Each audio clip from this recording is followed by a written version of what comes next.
New York Mayor Eric Adams, shalom. Shalom. Thank you very much for joining us. Welcome to Israel. Welcome to Jerusalem. Yeah, no, it's so important to be here to send a very loud and clear message that Israel is still very much an ally of America and an ally of New York City. And as the outgoing mayor, I wanted to come here and send that clear message. We believe that Israelis tech startups have helped the lives of New Yorkers, not only to make life easier in cities, but also in great health discoveries, have actually saved lives. And we want that partnership to continue. And that's the conversation I'm going to have with the governmental leaders. Now tell me, please, Mayor Adams, does this visit, your visit here in Israel, mark the end of an era in terms of the relations between New York City and Israel, New York City and the Jewish community? Well, it's clearly troubling to hear the incoming administration talk about divestments in Israel, not taking Israel investment into our pension funds. Mind you, those investments are doing very well for our pension funds. And it's troubling to hear about the dismantling of the IRA definition, the thoughts of removing our office to combat antisemitism. All of the things we put in place to go after the steady increase in anti-Semitism in our city. We started to see and notice a decline because of what we have done. So to dismantle those initiatives is moving us in the wrong direction. Now, do you define the incoming mayor, Mamdani, as anti-Semitic? Well, I think that when you talk about not doing business with Israel, not willing to acknowledge that you're going to march in the Israeli Day Parade, not being willing to state you're going to come and visit Israel and other countries, it sends the wrong message. And he has to define that. But I know those who are part of the DSA and those who have marched in our streets saying horrific things, that is a clear sign of anti-Semitism to me. When you looked at some of the signs, you saw some of the Nazi stickers, when you talk about from the river to the sea, these are all cold words and buzzwords that are indicators of anti-Semitism. And we have to be honest about what's in front of us. I stood up against racism. I stood up against hate against our Chinese community and Asian violence. And I'm going to continue to stand up for the people of the city of New York.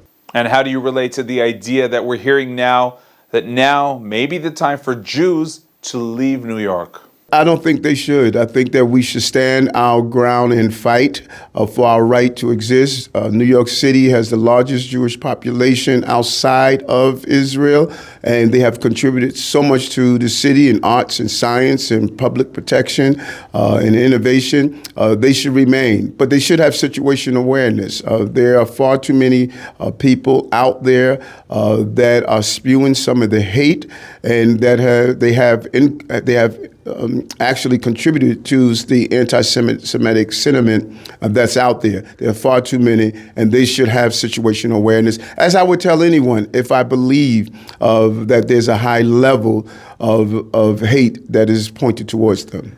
And how really could you fight anti-Semitism? You know, some claim that the city is not doing enough to fight the hate.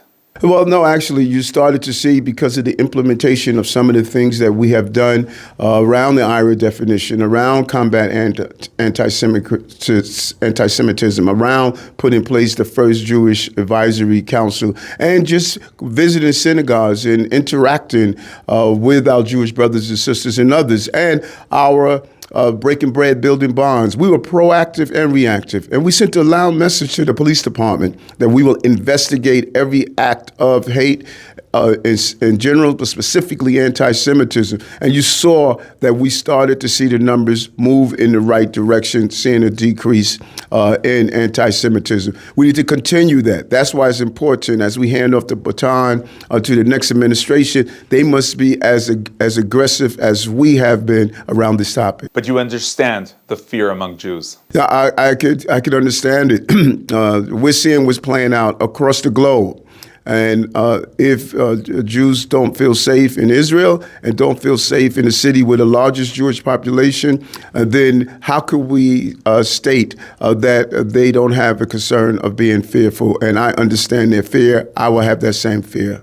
Now you're here for this meaningful visit. Your schedule is packed with meetings. I'm really excited about being here and seeing what innovations we could continue to share with New Yorkers. We saw some amazing innovations yesterday as we visited several companies, and I'm going to encourage the next administration to look at some of these innovations and to encourage them to partner with the tech startups. I started that at the beginning of my administration. It has been a successful collaboration. We need to continue to do so, and we must allow Israel to continue to invest our pension funds because that helps working class people. And finally, Mayor Adams, what's next in terms of your career? I'm excited. Many people know I want to write my book. I want to also go back to school to get my PhD, and I have a few business interests that I'm going to be announcing in the upcoming weeks. New York Mayor Eric Adams, thank you very much and good luck. Thank you.